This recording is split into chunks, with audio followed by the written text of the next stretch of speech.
এইভাবে আছে কিনা আমি জানি, এখন নতুন এসেছি। সারা বাংলাদেশের অবস্থা একই। আল্লাহ রাব্বুল আলামিন সারা দেশের যে অবস্থা চলছে এটা যেন আমাদের চর্ম চোখে দেখার তৌফিক দেন। আমরা মুনাজাত করতে করতে উনি আসবেন ইনশাআল্লাহ। আল্লাহুম্মা আমিন। লা ইলাহা ইল্লা আনতা সুবহানাকা ইন্নী কুনতু মিনাজ জালিমিন।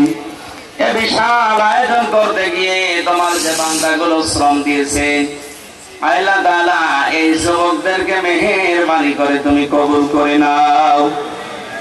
পর্দার আড়ালে মার বোনেরা বসে আছে, আল্লাহ মা বোনদেরকে তুমি খাদিজার মতো আয়েশার মতো বানিয়ে দাও। সারাটা জীবন অপরাধ করে জীবনটা নষ্ট করে ফেলেছি, হাত উঠায় কথা বলবো ভয় করে, লজ্জা করে।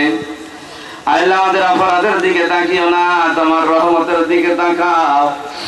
জিন্দেগির গুনাহগুলো মাফ করে দাও।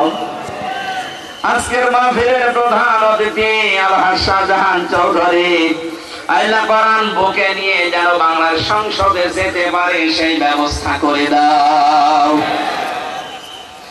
রব্বুল আলামিন এলাকায় মাটির নিচে যত মানুষ ঘুমিয়ে আছে কবরগুলো তুমি জান্নাতুল ফেরদাউস তৈরি করে দাও। আগামীর বাংলাদেশ তুমি কোরআনের হাতে তুলে দাও। আজকের মাহফিলে যত মানুষ অতিথি হিসাবে এসেছে, ইদ্রিস শিকদার, অধ্যাপক জালাল আহমেদ সহ প্রত্যেকটি মানুষকে কবুল আর মঞ্জুর করে নাও। আগামীতে অনুষ্ঠানটা কোরআনের জন্য বিশাল আকারে কবুল করো। আলহামদুলিল্লাহি রাব্বিল আলামিন। লা ইলাহা ইল্লাল্লাহু মুহাম্মাদুর রাসূলুল্লাহ। এই বসেন, আমাদের প্রধান অতিথি এখন বক্তব্য দেবেন। বসেন।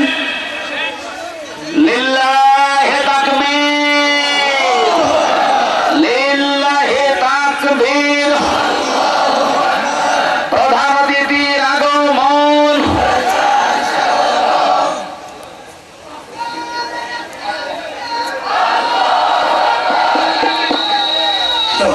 আলহামদুলিল্লাহ, আমাদের মাঝে